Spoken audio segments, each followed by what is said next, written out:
Can we start now, Aadhavan? Yeah. All Yeah. right. All right. So, good evening. Good evening, and welcome all of you. As we discussed today, we are having a guest talk in the Shakescene series, and today's guest speaker is Aadhavan. He has told me not to call him Mr. Aadhavan, so I'll stick to it. Uh, and the title of today's talk is Yevatrin Natamaadum Naam. So a few words about the speaker. Most of us here know him. He is an alumnus of MCC, and he's currently pursuing his PhD at Goldsmiths, University of London, and his interests are translation studies and the emergence of modernism in Tamil literature. And he has done some a very good work on Pandit Rayotitas. He has translated a few works of Stalin, sir. So we know him. Most of us here have met him personally, or we know him. I would also like to say, I would like to share a small incident that happened, perhaps the first time that I met Aadhavan, and how we somehow met through Shakespeare. So it was a conference here in MCC, which Aadhavan organized on Madhavaya and the early and the modern Tamil novel, and we did a small play on one of Madhavaya, based off one of Madhavaya's novels, Padmavati Charitram, and it had its own traces of Othello in it. So we did that play, and in the valedictory of the conference, Aadhavan presented the translation of Othello by Madhavaya to all the cast members, and that book, Udalayan, the Tamil adaptation of Othello by Madhavaya, had a very interesting dedication. So it was dedicated to Miller, and Madhavaya had said that Miller is an important figure not only for popularizing Shakespeare across South India. Very interesting how he says Miller was important popularizing Shakespeare in all of South India and not just Tamil Nadu. So this I found very interesting, because most of us here, it's very Shakespeare in Tamil is very important for us, because Shakespeare in Tamil and discussions on Shakespeare in Tamil began in these college campuses, and how these professors were seminal in popularizing Shakespeare, in translating them, in adapting them for the stage. And I think students, therefore, have a very our predecessors, students during the colonial times, professors during the colonial times in these institutions that we study today, have contributed uh, very much to popularizing Shakespeare in the Tamil landscape. So now I would like to over to Aadhavan. He can now talk, and the lecture's title is brilliant, Yevatrin Nadamaadum Nizhalgal. So yeah, we can move ahead. Thank you. Thank you. Thank you for your kind words, Sahir. Let's keep this more informal. Yeah. On that note, I mean, please interrupt me. I'm here in this room, and I listen to myself so much. So I don't want this to be too much of a monologue. So if you want to interrupt, say something in the middle, please feel free. And on that note, a friend who is in the meeting asked me to introduce myself as a cooler. Uh, I don't know if you can see. Can you see, Parnival? Can you see what I'm wearing? So on that note, I don't know. I can't see myself, so I don't know what you saw. But anyway, let's start talking. Um, let me begin with the title, Shakespeare Mahakavi in Tamil. Mahakavi, as we know, it's attributed to the great Subramanya Bharadiyar, the master poet. I mean, now any poet, as these Ademodis, no? We have Kavi Perarasu and whatnot. I mean, poet Dhanush, and I'm sure Vignesh Shivan and Anirudh will have their own adages soon. But I mean, it seems in those days it had some meaning. On that note, um, when I first joined MCC for studying English literature, of course, my relatives were appalled by my decision. I'm sure some of you would have gone through that experience. Apart from one uncle who loved the decision, who was formative in my making, who was a poet himself, and in that summer before joining MCC, he would narrate me stories of great literature. He would tell me stories and from modern classics in Tamil literature. He would talk to me about writers, and it would have a sense of majesticity to it. Its in-depth engagement with literature. And in one occasion, he told me. He recollected a line from a short story titled Ariya Chudar by Mauni. He said, Yevatrin Natamaadum Nizhalgal Naam. And he told me that line kept him in a state of undress for over a month. I mean, I understood his sentiment because I had read Mauni's Ingirundo Vandan, and I understood, but I still felt, my uncle, being his own self, a very romantic person, I thought he is romanticizing it too much. That was the feeling until I came across an interview of Joe Dharman, who shared the similar sentiment. Right, and this uncle of mine passed away a couple of years back, and we collected his poems, and I go back to some of the lines in this collection, and I think I understood and I understand it better now. I mean, when I heard it, I was probably 17, and I mean, it was somebody who slept off during Vinata and Devarvaya, so you can guess in what state I would have been. But anyway, in MCC, when we learned Macbeth, I thought I got reminded of this line, and I thought, okay, this is a translation of Shakespeare. Those most famous line from Macbeth, "Life's but a walking shadow, poor player." But now, as I translate myself, as I engage with translation studies and translations, I want to think, was it really translation? Is it something else? Can we limit it to a state of borrowing or something? It is in that sentiment, I think, I want to talk today. And we all know who Shakespeare is, national poet, or considered a national poet once in England, Stratford upon Avon, the Globe Theatre, and yada yada yada. You know all that, okay? But and you also know Shakespeare reached foreign shores as British colonial enterprise would. In that regard, Shakespeare also reached India. But I want to be bit more specific how Shakespeare reached the Tamil-speaking South India. It was through the colonial officials, of course, and Orientalists.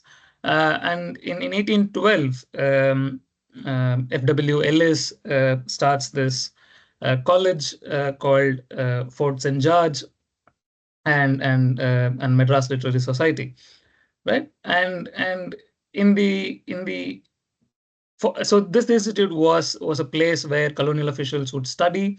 They also learn local languages, and they had a library. And we could now see the contents of the library. I mean, which books they had, which translations they had, and it of course includes Shakespeare.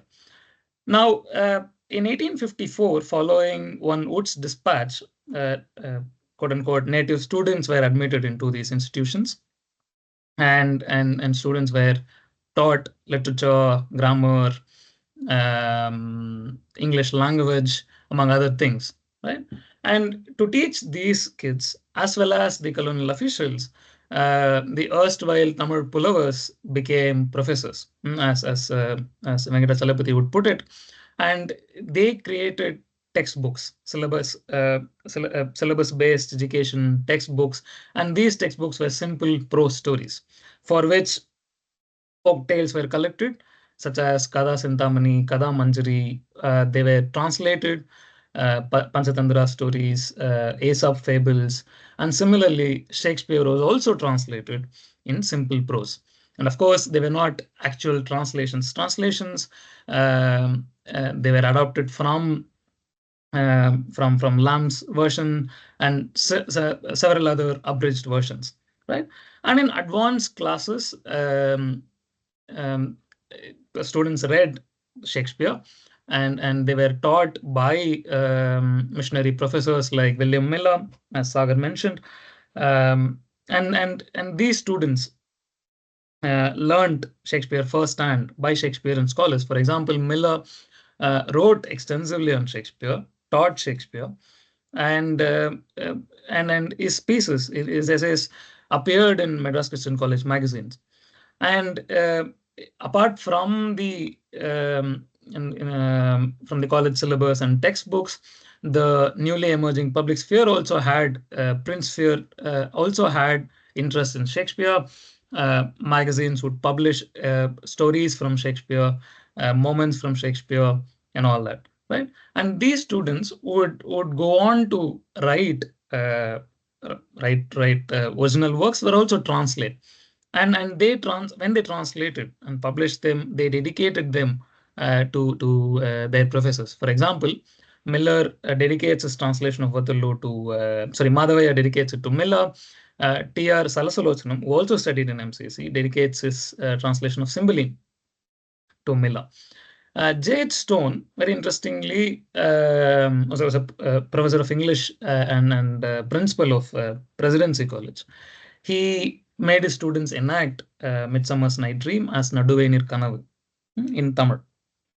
And therefore, his student S.V. Srinivasa Iyer, when he translated Romeo and Juliet as Ramyanum Jolitayum, dedicated his work to J.H. Stone as a mark of respect by his old student.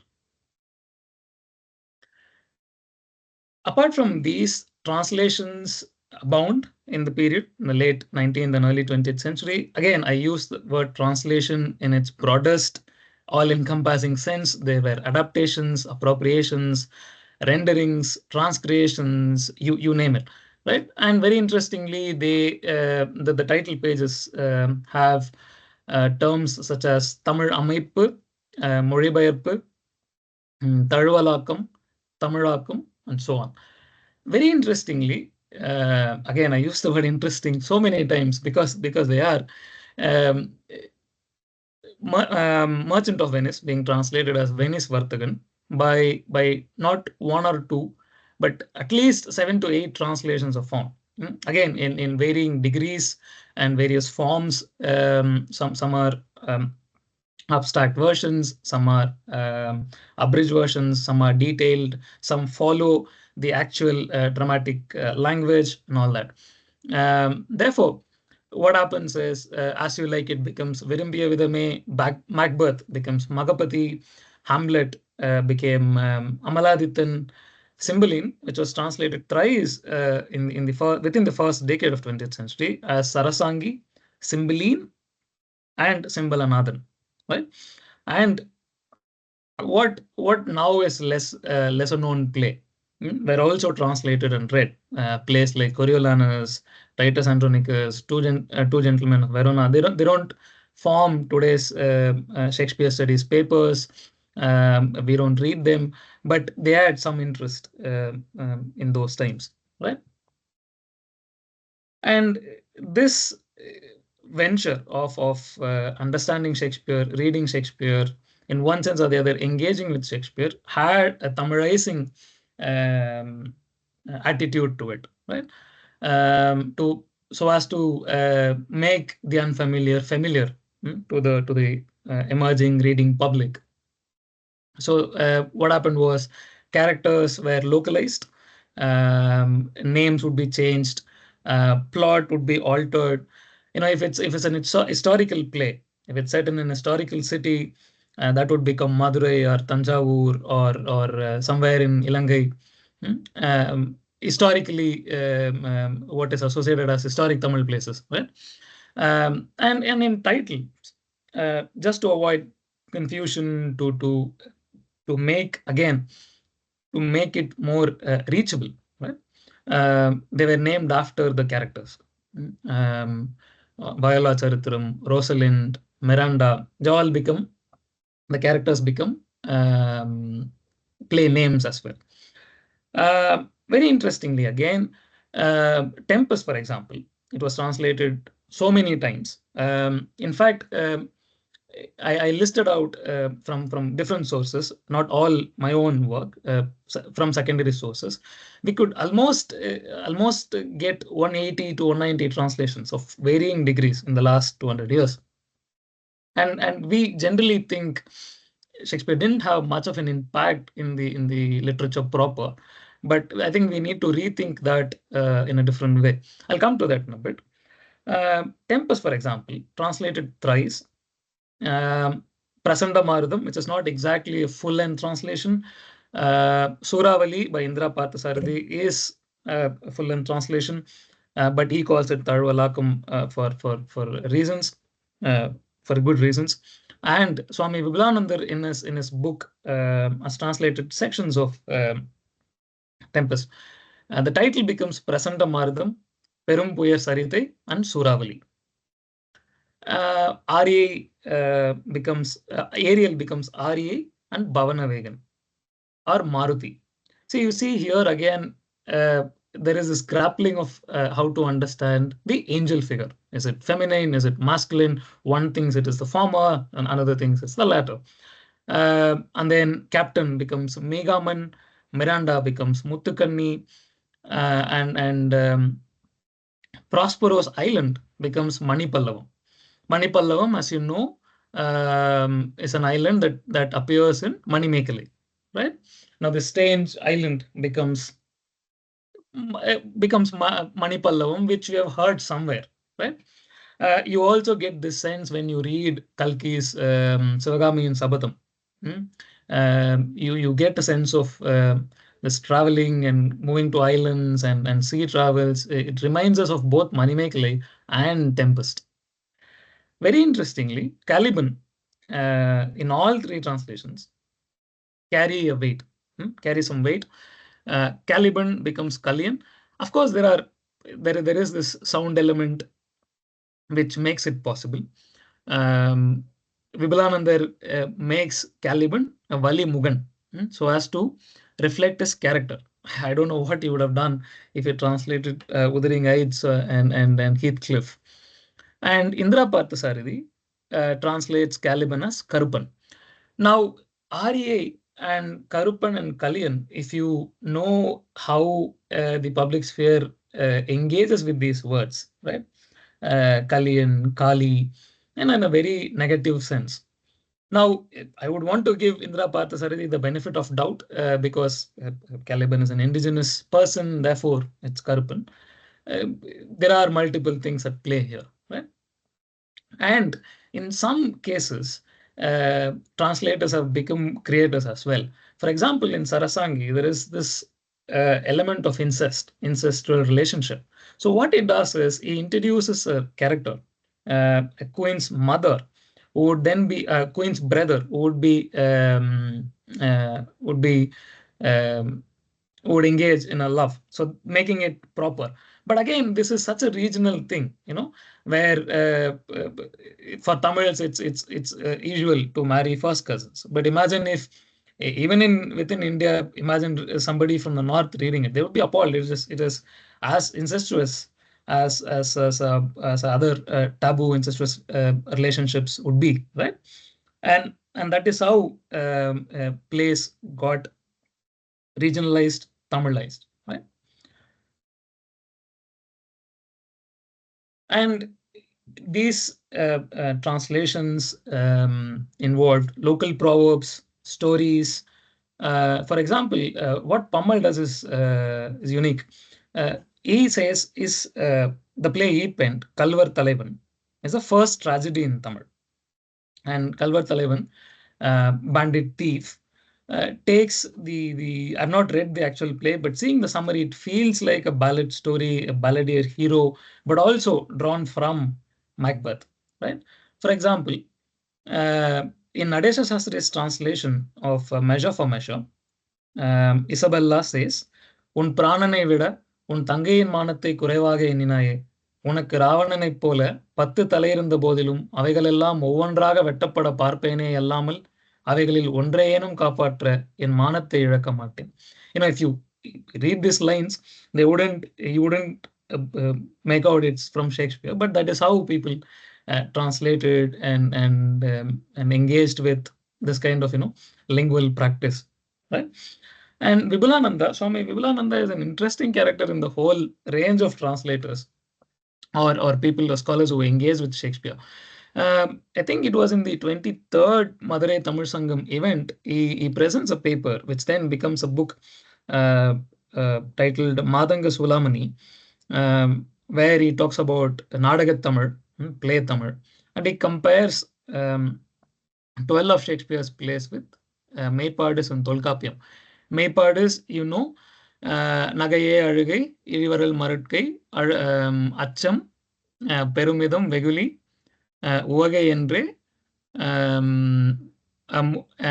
எட்டே. That's how it comes, right? There are 8 rasas, so to speak, for Tolkappiyar, and it becomes 9 in Sanskrit. I'm sure an Indian academic or two would have compared Shakespeare's plays and characters with rasa theory, right? And we so much love rasa theory, right? And he translates the blank verse in Shakespeare into poetical lines. For example, these lines from Romeo and Juliet: "See how she leans a cheek upon her hand. Oh, that I were a glove upon that hand, that I might touch that cheek," becomes "செம்மலர் முகத்தில் சேர்ந்தன மெல்லிரல் மெல்விரல் மேலதோர் வியன்பூம் பட்டுடை பட்டுடை செய்வதும் யான் செய்தலனே." Right? You can see a poetic rendition of Shakespeare's blank verse. Glove becomes a silk clothing. He also, I think it was was it from 12th Night? He gives an introduction, almost poetry, almost what we call Marabu Kavide. He translates Shakespeare's lines into Tamil Marabu Kavide. And he calls Shakespeare as Segaperior or Jagachirpiyar. Shakespeare becomes Segaperior for him, and he almost sculpts the world. And there's nobody better than him, he feels, and therefore he calls him Jagachirpiyar.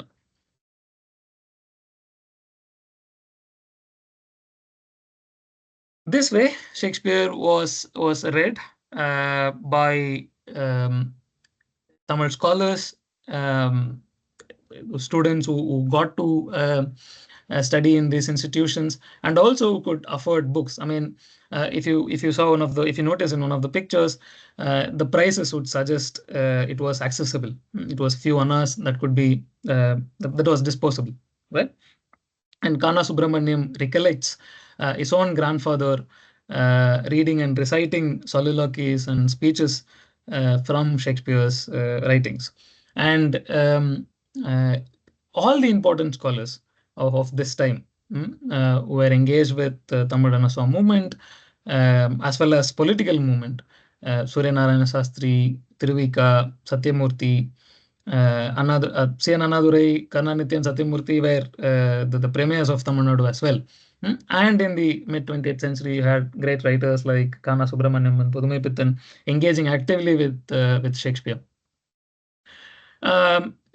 Uwesa, as you know, he was involving in printing and publishing Tamil classics. Was asked by none other than Jade Stone when they were in Presidency College, Chennai, for his performance.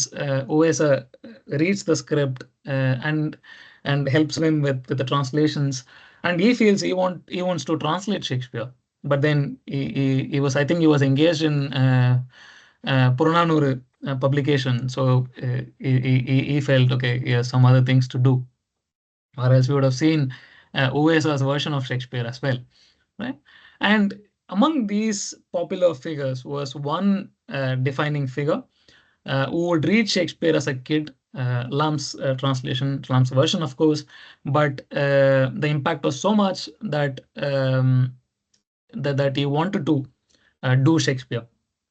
He would go watch plays in Egmore, as well as the Victorian Public Hall, which seems it was near Nehru Stadium or the Moore Market that stands today. And this Sambandha Mudaliar would become the quote unquote father of modern Tamil drama.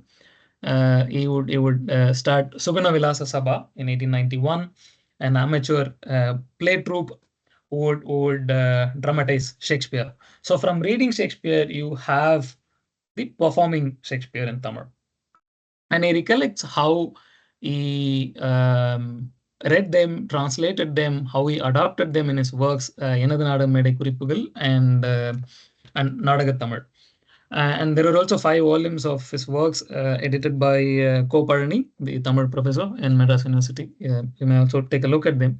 He translates Virumbiya Vidame, Vanipura Vanigan, Amaladittan, Magapati. As we know, titles are predictable. He also translated Henry and Cymbeline and also adapted them to stage. And in 1905, he inaugurates a week-long celebrations of Shakespeare, where he also donned Shakespearean roles. And now you can see a change in theatre. Right? These were modeled after Victorian and proscenium theatre, and Parsi theatre, who adapted Shakespeare before them, was a great example for them. And then this is also a time where these upper caste men also came up with notions to produce new forms of plays. For example, today we have the privilege of time. We look back and comment on some things, but nevertheless, he says the performances of folk plays and drama as Koothadigal. He says, we are very different from them. We don't dress like them. We don't talk like them. We don't dance like them. This is a cultured version of engaging in drama. Was his notion. And by this time, people also started writing plays for reading and not just for performing. So in the same year, 1891, Sundaram Pillai pens Manonmanyam, and Shankarada Swamigal around the same time would dramatize old stories into this triangular structure of rising action, climax, falling action, denouement, that kind of a structure, with acts and scenes. So Tamil stories and ancient tales were dramatized in this structure and form. And Pamal Sambandha Mudaliar also adapted how to act and how to set the stage from Shakespearean plays, watching others perform them. For example, he says, people would just put any screen behind, and would start acting.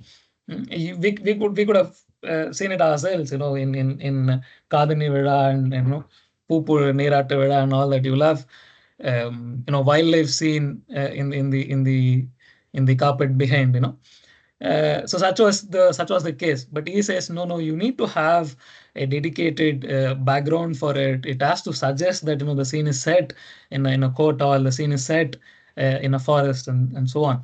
And he picks up cues from Shakespeare himself and he says himself, how he takes cues from, for example, Hamlet's training his actors to act, right?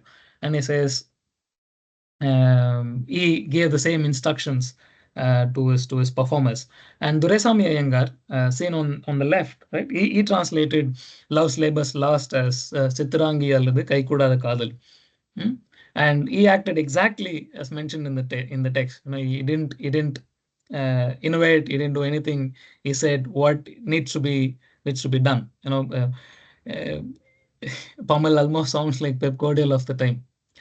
And he comments Manonmanyam having been written in Agavarpa. They're not meant to. Sundaram Pillai says in his preface that it's not meant to perform or dramatize. This is meant to be read. And Pamal picks up on them and says actors would find it very difficult to sing those lines. Therefore, he sort of his prosaic language is easily pronounceable, let's say. But then it's not like, it's not the everyday language that we would speak. For example, see in Macbeth, is translation Magabati.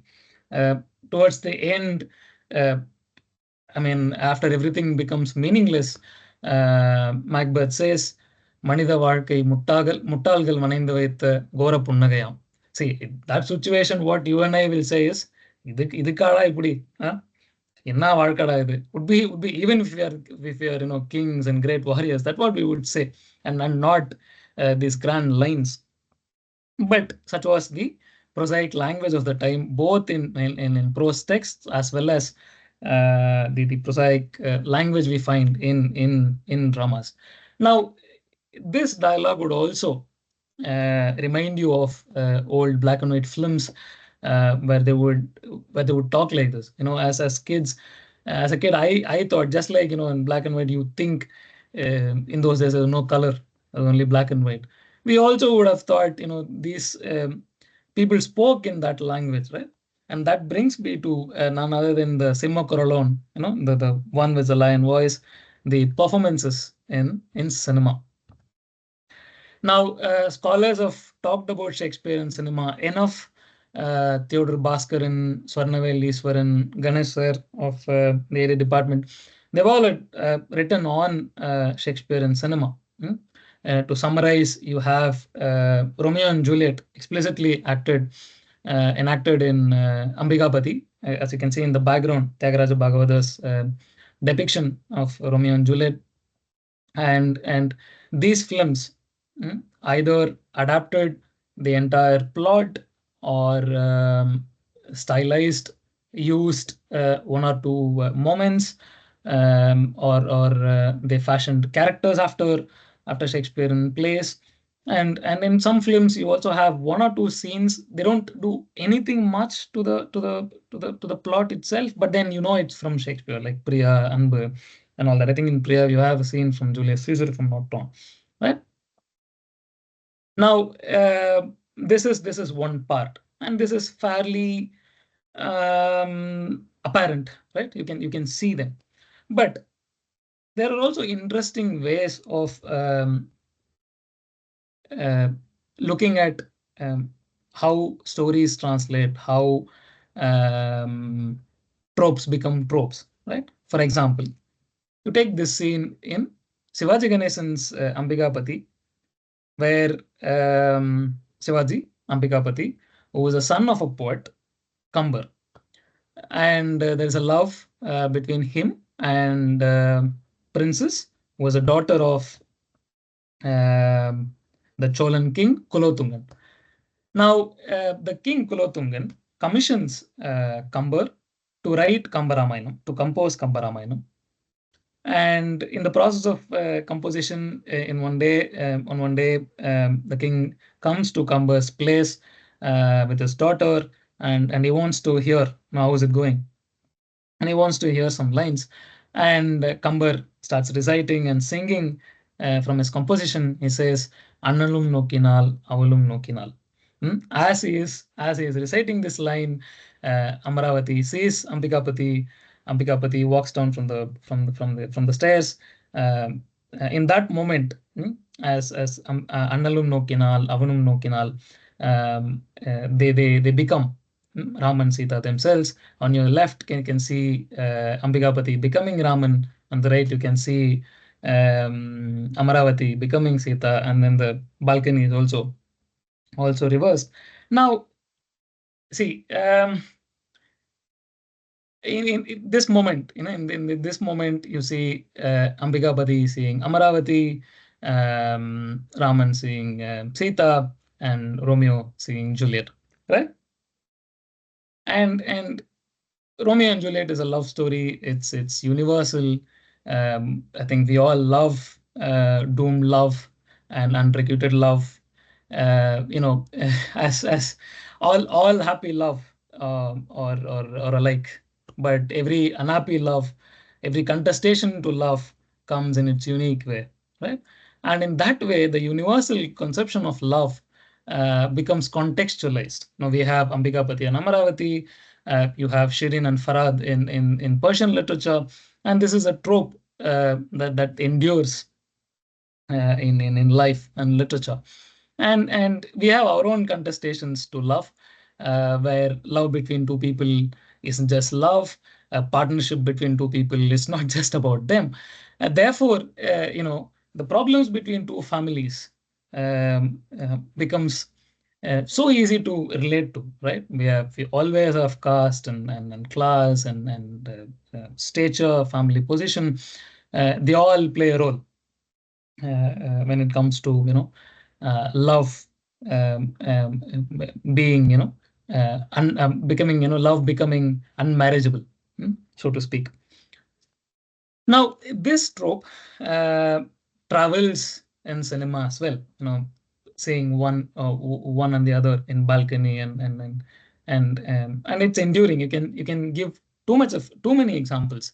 And I was thinking of how Romeo and Juliet has been localized, in the sense nobody imagines where Shakespeare's Romeo when they hear the word Romeo, right? We have Tamil songs, jokes, expressions, and phrases in positive sense. I've come across recently a song where the lyric says, "This love is more than Romeo and Juliet, is as successful as Romeo and Juliet." I'm not sure if the lyricist has actually read the play, or even know the story fully, but such is the engagement with it. And in pejorative senses too. For example, the UP police have come up with anti-Romeo squad to stop Valentine's procession, right? It was last week. I hope you enjoyed. So such was the sentiment. You had anti-Romeo squad without ever thinking, I mean, in that sense, I think they think Romeo is a Western figure. But at least in the positive sense, when we think of Romeo and Juliet as a love story, people don't really think it's from Shakespeare. And that is why um, when I saw Vinay Tandi Varvaya, I only could see because as a aware literature student, I could see, right? And all he wanted was for her to Tandi, I mean, come down the stairs. கீழே தான் தாண்டி வரணும். That's all they needed. Right? Now, last two more slides. I'll finish. Now, Shakespeare stories, we see the actual plays being translated as dramas, but they also travel. Now, again, in a very apparent sense, Madhavaya translates Udayalana Saga mentioned in the beginning. He also translates again. I mean, it's a proper, let's say, it's a better translation, and it appears as Othello. And we published it last year with Kala Subramaniam and Tamilani last year. And quite interestingly, these in his novels, the play is reflected. And in Padmavati Charitram, published in 1898, 99, you see characters reading Othello. It was the time when upper caste men had the chance to go to schools and colleges, and in the uni classrooms, they would learn to read and write, and they would go back to their homes and teach their young wives. I mean, so much for 15-year-old, 13-year-old falling in love. We had you know people getting married in their early teens, right? And in Padmavati Charitram, you have Narayanan learning Shakespeare from Miller himself, and go to his home and teach and read Shakespeare to his wife Padmavati, and they would engage with Shakespeare. Shakespeare becomes becomes a model. Shakespearean characters becomes a model. Of course, they read censored versions, right? And there is a moment where Narayanan senses an infidelity, and he doubts his wife Padmavati, and he feels like Othello. But there was a moment later in the novel that Padmavati sort of evokes Iago and tells him, "See what has happened," and things get revealed. That's how this is a direct example of how Shakespeare was imbibed. But again, beyond that, how stories and how people engage in anuvad. Sort of adapt stories are adapted, not the texts, where author is not important. The text becomes free, the story becomes free of authorial intentions, and sometimes stories free themselves of texts even, right? And that is how we have engaged in the long tradition of literature, engaged in translation and literature. It was in this, it was this, against this background, I want to complicate the scholarly works on Shakespeare in India and Tamil. So you can read Anilumba, Arish Trivedi, and their own arguments. See, I was reading this. I was reading a thesis.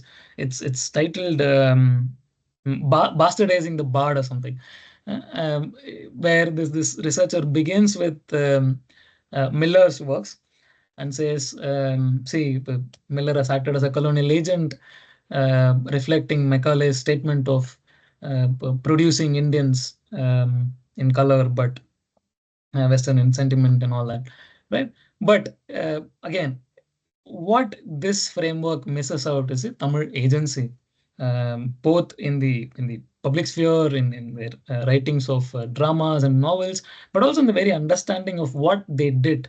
Hmm? So in that way, I want to think about doing Shakespeare, or doing translations. Sorry, and then that is why, see, again in Vetrimaran's said himself. I couldn't get hold of the interview, but I've seen this interview where he says Adigalam or even Poladavan, they're modeled after Macbeth. Of course, not um, consciously. The producer doesn't sit and then think, okay, I'm gonna adapt Shakespeare. But then that is how tropes in literature work, right? And that is why I now feel what we saw initially in Arya Chudar. It's not actually a translation; it's something else. And how do we think about this something else is the question I wanna engage in. Thank you. Oh, before I Thank finish, thank you. Was it Sneha who did this beautiful cover? Thank you. Should I say stand the unfold yourself? Thank you, Sneha, for making that cover. Thank you. Poster. thank you, Adhavan. Thank you. So now I think we can take a few questions. Yeah. Yes. So we are taking questions now. Okay, I'll ask maybe the first question. Um, uh, this you were mentioning about Shakespeare being part of when Pammal Shakespeare and Shakespeare in films. So I'm taking off from there. I'd like to ask you this question about um, Shakespeare was, when in his own time, was writing for largely a popular audience. Here he seems to be have been looked at, for example, Pammal sculptured plays, as opposed to the popular plays. So he, on the one plane he's on that side, and on the other he's being made for a popular audience as well, in films, for example, or even Pammal's own plays. So where can we place Shakespeare? Was he this artsy figure, or was he for the popular audiences as well, in that Tamil, in the Tamil literary landscape, when he was being translated and adapted? Okay. Sure. Before I stop sharing, if you could see the last slide, if you can make a petty case, you can see a couple of people reading books, sitting on Thinnai. This is from Madhavaya's publication of Othello, which is given the label Shakespeare for Tamil Homes. Now this is a remarkable picture. I mean, nothing remarkable about it, but I have to make a petty case because I'm a 19th century researcher. You can see Thinnai or Pale schools where people learned by rote and memory. Now sitting on these very thin ice and reading books. Okay. Now I'll stop sharing. Yeah. Yes, Sagar, I'll answer your question. But before that, should I answer that before moving to the next one? Okay. See, the status of Shakespeare from a popular guy who was just doing things for a living um, was long forgotten by 18th century. By that time, I think he became this national poet, and it was with that tendency I think he came to India. Um, I think colonial officials reflected that sentiment, and people who imbibed it surely. I mean, at least from the sentiments of Pummel, we could see that status given to Shakespeare. So initially, it was that sense of the Shakespeare. So it was artistry, it was cultured rendering of Shakespeare, and then it became popular. See, it's the way it became popular becomes more visible in films. But then, for example, let's take the translations of As You Like It. See, they were translated into different forms, and the titles were Virumbiya Vidame, Virumbiya Vanname, Enniye Enniyangu, Rosalin Saritram, Manam Pola Mangalyam, and even Raja Rajeshwari. These were also published as pocket books. People would read it on streets and railway platforms, even in the early 20th century. So there, Shakespeare becomes a popular way. That's where the status of Shakespeare also disappears, as the author notion would disappear. People would read stories. I'm not sure how in that popular market, how important the author was, I assume. Thank you. Others, Can I please. can I speak, Sagar? Yes, sir. Yes. Yeah, thank you, Aadhavan, for that wonderful, enjoyable presentation. I could see you enjoying while presenting. Yeah. I'm just curious to know whether any translator in their preface or somewhere attacked any other earlier translation. Because Um, these days it has become a trend. See, when a new translation comes, they normally dig the earlier translators. Okay. Yeah. So, Yeah. did you find that kind of a comment anywhere? Not in the early translations. There is acknowledgement in earlier translations that others have done it, but I am also doing it. That is a sentiment in at least the earlier translations. In fact, I was checking Hamlet's the translation of Hamlet by, once again, Srinivasa Iyer, I think, and he mentions other translations, but he doesn't take a jibe or criticizes them. No, but I need to look at what people did later, in the 50s and 60s, how they engage with it. This is very important because after reading Susan Bosnet, this loyalty, which was seriously criticized by Susan Bosnet, was already prevalent among the early translators of Shakespeare. Okay. So with the data that you gave, I think they don't seem to be bothered about the loyalty to the source text. Yeah. They have already reached the Bosnet's level. Yeah. I think that's why, the very use of the word translation is very interesting, sir. People have said Tamil அமைப்பு, in most translators come across this term Tamil அமைப்பு and not மொழிபெயர்ப்பு.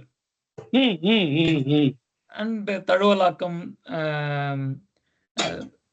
Tamil அமைப்பு, தழுவலாக்கம் also they have used, but not மொழிபெயர்ப்பு. Okay. As of, yeah. I think the status of translation, I think, was a result of academic engagement, I guess, much later. Yeah. And you also have, I mean, with Manikudi, you have this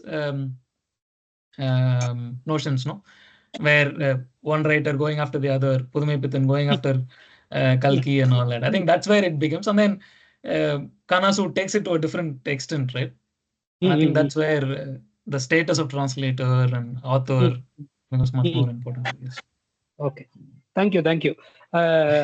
Would love to see the paper.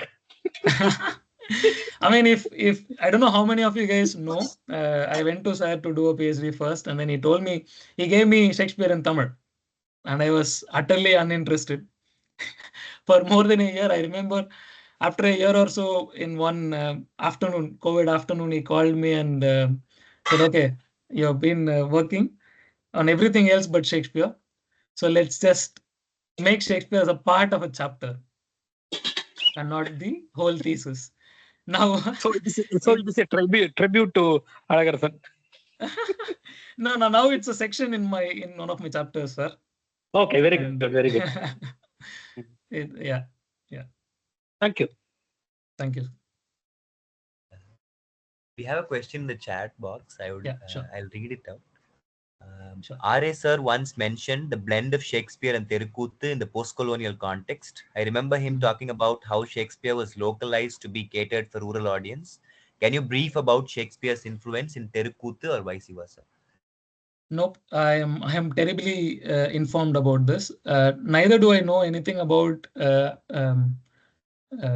drama proper as well. I think we need to ask, as you guys have engaged with Lumos, ask Pralayan or theatre practitioners to see how they engage with. And I've not seen many Telugus to speak honestly. So, but it'll be very interesting. See, I know that um, Telugu stories were adapted in Shakespeare style, giving kalam and angam, scenes and acts.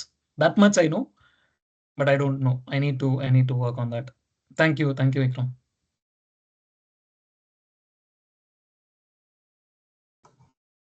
Adava, Yeah. like this is an extension of Arisa's question. Okay, Right. I understand they thought of it as adaptation, not in the academic sense. ஒரு தழுவல் அப்படி வச்சு பண்ணியிருக்காங்க. And of course, they would have massaged everything according to our cultural um, needs. How did censorship come in? How much of censorship came in this? Some examples, if you can. The examples is I cannot show them because the places where there is explicit language use, they have simply deleted them, and therefore you don't actually have material evidence of how they engage with it. See, in the at least when it was part of the syllabus, um, people censored folk tales. People censored everything that they thought is inappropriate for students. So sometimes what happens is where, see, Shakespeare does this interluding scenes involving the so-called lower strata of society, where this jokes and puns and all that is deleted, all that's edited away. And I couldn't see that even in I mean, I don't remember it exactly. I don't even remember seeing it in Indra Parthasarathi. I need to reread it, reread and check. See, and also I have a list of translations in the post 40s and 50s. There are numerous. There are numerous translations. There are almost 10 translations of Antony and Cleopatra, Merchant of Venice. Each one, I mean. So we don't know what people have done in those translations. I don't know what Aru, so for example, Aru Somasundaran has done. He has translated so many plays. See, because in the serious Tamil literary sphere, we don't imagine Shakespeare having a say, right? But then somehow we find these numerous translations in print. Exactly. I was just thinking about that. So Yeah. there is this universality to his plot lines that somehow has found way into our culture also. How is Hamlet handled, for example? Hamlet's monologue about his mother. How is that handled? See, Hamlet, very interestingly, see, when people sort of censored or sanctified Cymbeline, they have kept the Hamlet's plot and characters intact. And most translations of Hamlet keep everything intact, and the degree is only in the prose language. Either they are poetic or it's in somewhere loose prose. That's the maximum extent. Otherwise, they kept it intact. See, I think Hamlet is the one that was given too much importance in that regard. Okay. Hamlet is the one we see even in films. We have Manohara and there are the 2-3 adaptations of Hamlet in films as well, keeping that structure intact. And very interestingly, Hamlet and Julius Caesar are the only place where uh, character names were not changed much because supposedly they're historical characters, Wow. but they have played around with other names and characters. Yeah, that's curious. Yeah. But I should be giving more textual examples. I will take that into. Eventually, yeah. I'll note them. Yeah.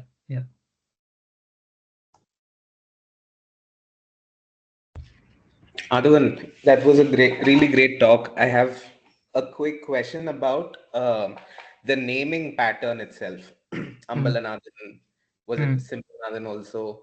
And your comment about Caliban also being translated in specific ways. And thinking if the marriage plot specifically in Shakespeare plays lend themselves to talk about caste in specific ways, because you can see that happen with a lot of Jane Austen's text in the Indian context.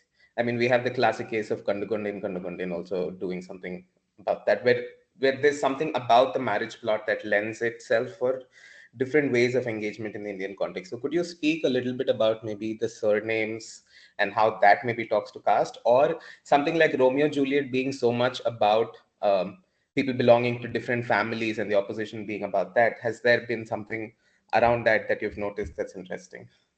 Yeah. Again, I'm still grappling with the idea of caste names and their usage in Shakespeare translations, because we have very comment on names in the earlier translations. So we don't actually have caste names or suggestions of caste and community in the earlier translations. But then, as literature have progressed and caste names used in literature as well, in Tamil literature as well, people have started using it. For example, in the 2 earlier translations of Tempest, you have you can see the bias, you can see the casteist notion coming in, but not evidenced through names. But then they become apparent. They find mention. Caste finds mention in Indra Parthsari's translation, where there is both Tevar and Velar. Velar's shortened, and the tension is there. I definitely think caste had a role to play, but very little evidence from the text I have used for this purpose reveal caste names. But totally agreed. I will see how else caste played a role in marriage plots and what else happened. Thank you. Just if I can ask you another question regarding Kaushik's question. There is a play by Pammal called Brahmananum Sutranum, where it's a sort of a play about a Brahmin man falling in love with a non-Brahmin woman, and their parents are basically against each other because the girl's parents are the justice party, and the Brahmin boy's parents, his father is a leader of the Brahmin Sangam's leader. So we have traces of maybe perhaps Romeo Juliet in that play. So would that have been possible? Such exchanges? No, it's not really an Surely, adaptation. surely. See, again, this was also a time of great political activism, no? And these people were engaged in the political side of the public sphere as well, right? You have Shaivat scholars engaging in translations, engaging with these works, either directly or indirectly.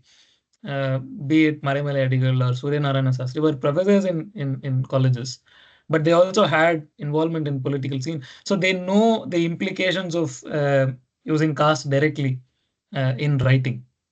I think that seems. See, again, for example, the name Vasanta Senai in one of the translations, she becomes this evil, mischievous, who seduce characters.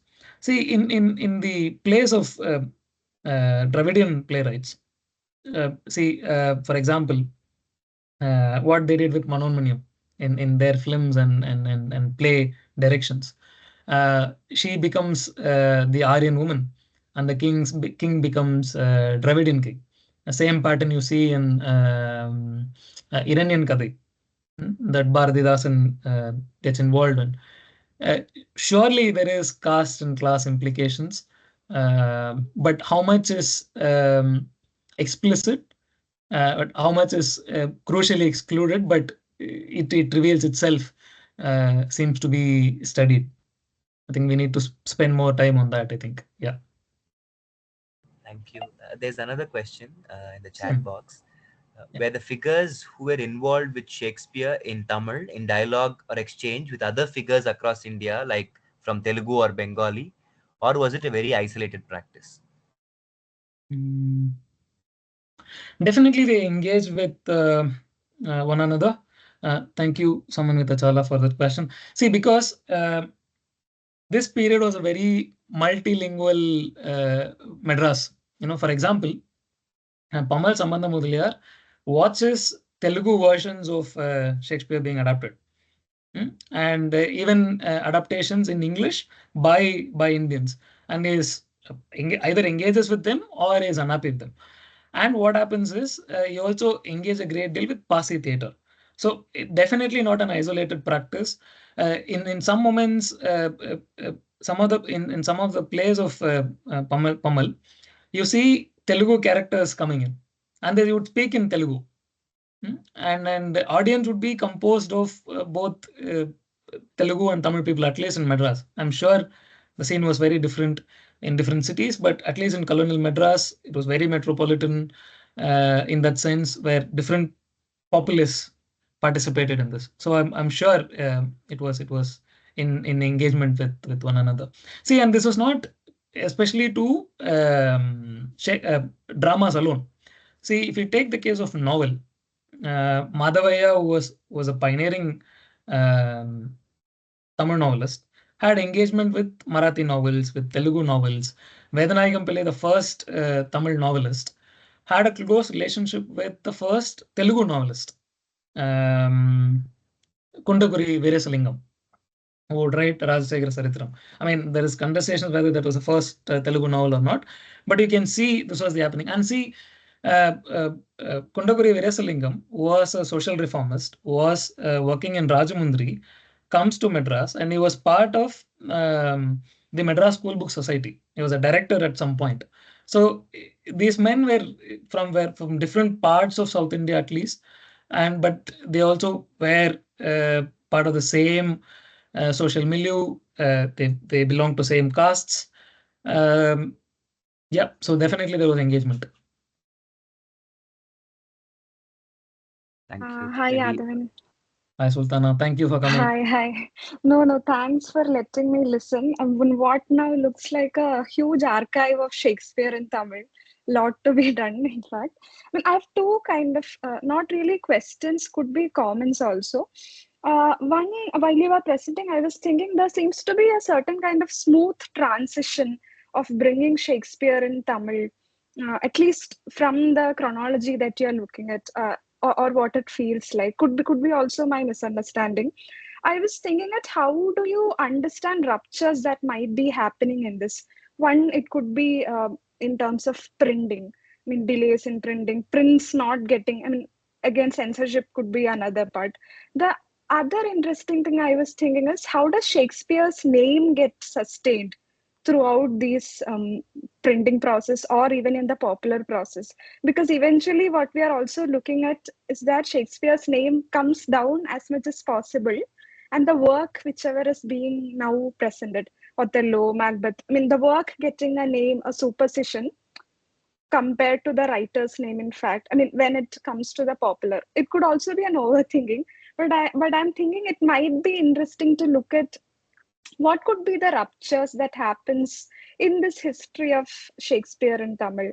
The second thing is, I mean, very much related to readership, which also you mentioned, because as we see the materials changing, there is also something happening around readership, where readership also becomes not really the reader reading the book, but also because it's Shakespeare, you have an audience. You have someone looking at the screen, you have someone watching the play happening. So, how do you also trace the changing readership? And also, there again, caste and class would become into place. Though people who are producing these texts come from a particular group, when it again moves from the classic to the popular, somewhere also bringing in the secular with the school textbooks that you are also talking about. So lot of tensions happening in this entire history.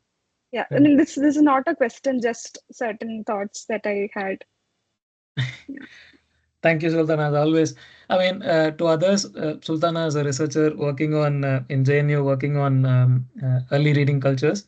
I mean, I give an introduction about you because she's also is interested in Shakespeare in Malayalam translations, and she engages with it to a great deal. And I had a discussion with her some time back about this. So thank you, Sultana. Surely, I mean, I would spend more time before blabbering something on the ruptures. I would surely think about it. See, and in terms of readership, see again, scholars on the Tamil novel have come up with this notion of um, readers getting more matured over time. Hmm? For example, I think it was Kailasapati who says novel was born in the nascent stages of readership, and Tamil short story become a thing when that reading population became more mature. And this notion of Kailasapati has been accepted and reproduced by all scholars barring none. Even Chalapati says that is how Tamil literature became more worthy in the 1930s with certain magazines, and that's how popular stuff were slowly put into rest. The popular novels of Kodayanagi Ammal, Arani Kuppusamy Mudaliyar, they were all sidelined, and then the proper novels came up. That is one way of thinking about it. And then this transition also, I'm not very. I'll think about it. See, again, I'm thinking of the debate between Pudhumai Pittan and Kalki. Pudhumai Pittan. So Kalki writes in Kalki and Anantha Vikatan, and then Pudhumai Pittan attacks Kalki, saying, was it Iravadapatta or Iravada? So he's saying borrowed opinions, borrowed texts, borrowed notions of literature. He says, you read something, you read Scott, for example, and then you bring that into a novel, to Tamil novel, and that is a novel for you. And then Pudhumai Pittan is also criticized that he uses Maupassant very freely. But then Pudhumai Pittan himself translated Shakespeare stories with his name attached to it. I mean, he said these are Shakespeare stories in prose rendition. So I don't know how readership engaged with this kind of culture as well. Again, whether they read it as books. So these pieces came in Dinamani and Kalki and Anand Vigadan, how the medium also dictated the seriousness attached to it. Because the Manikodi reader is not a reader of Dinamani. Just like the reader of Kanayari was not a reader of Anand Vigadan. The reader of present day Kalachud is not a reader of I don't know, Dinamalar, maybe. So we need to think more on that, I think. I think I'm. Yeah. I mean, exactly. I mean, these resistance towards translations is also what I was talking about in terms of ruptures. These minor moments where there is a resistance towards something. I mean, this is of course a Western thing that is now coming into them. It can also happen vice versa. So these kind of moments is also something that I thought might be interesting. Yeah, Surely. looking forward to the paper only.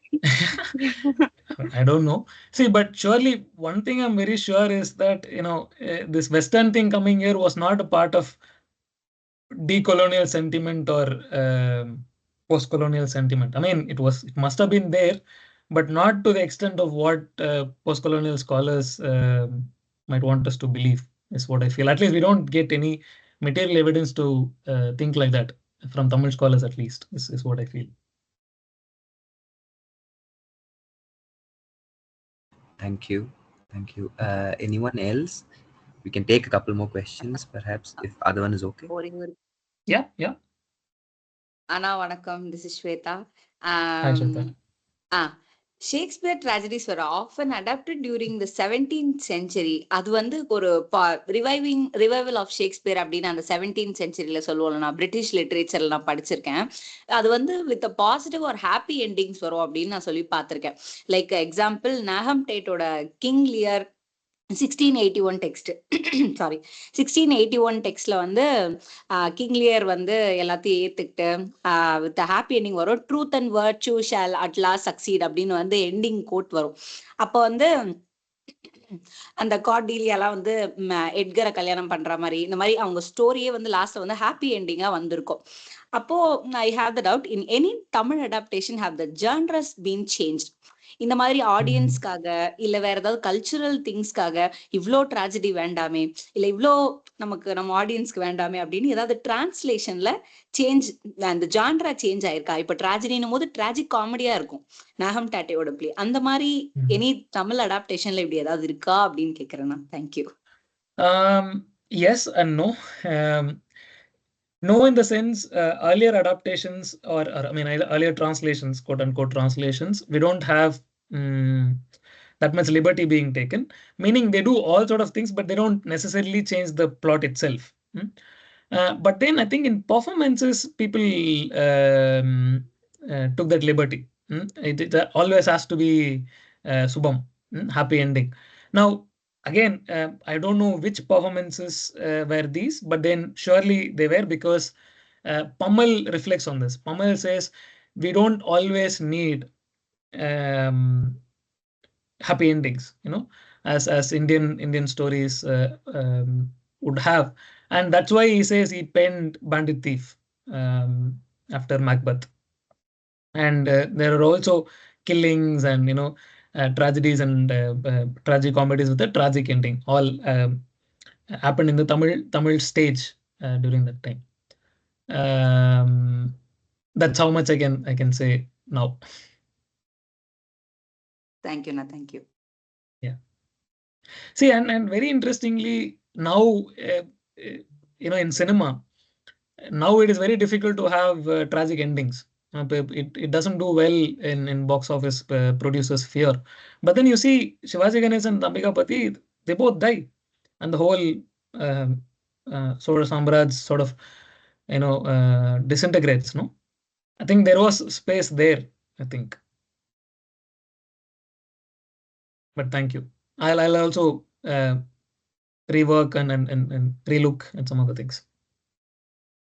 Thank you. There's just one more question in the chat box. I'll just read it out. It's by Ishima.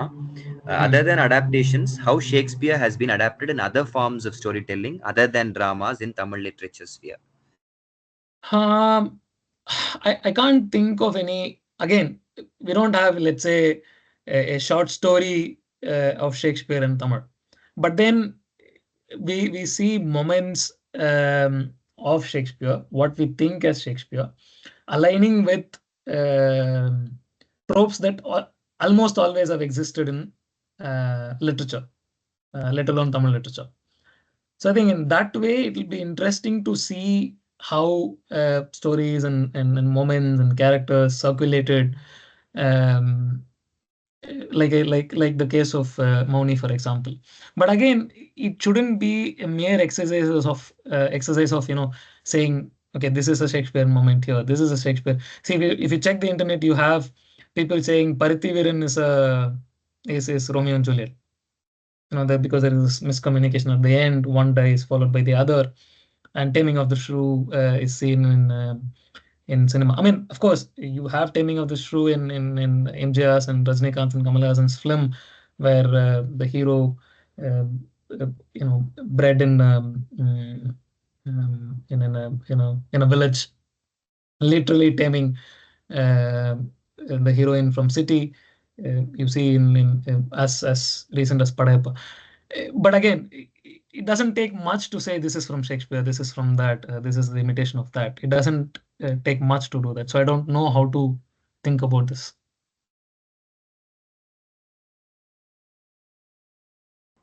Thank you. Maybe we can take one more question if anyone has a question. All right. Um, all right. I want to thank Aadhavan for taking up this talk, because when I first approached him, I didn't know his history with Shakespeare. We just wanted him to give a talk on Shakespeare in Tamil, but we are so glad that this paper, at least in a very minuscule form, has found expression here. We are so looking forward to reading that chapter, and I know how busy you are. So thank you so much for taking this, and thank you for the lovely presentation that you shared. Thank you so much, and uh, so it was lovely talk, and thank you for the question answer session as well. Looking Thank forward to you. having you here more. Yeah, thank you so much. Thank you. Thank you. And Thank you, everyone. Yeah. Please, please. we'll be meeting next Saturday, perhaps, to discuss the fifth act of King Richard II.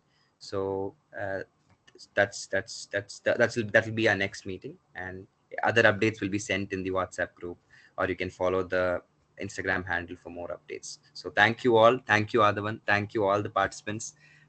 It was a lovely session. Thank you so much, and good night.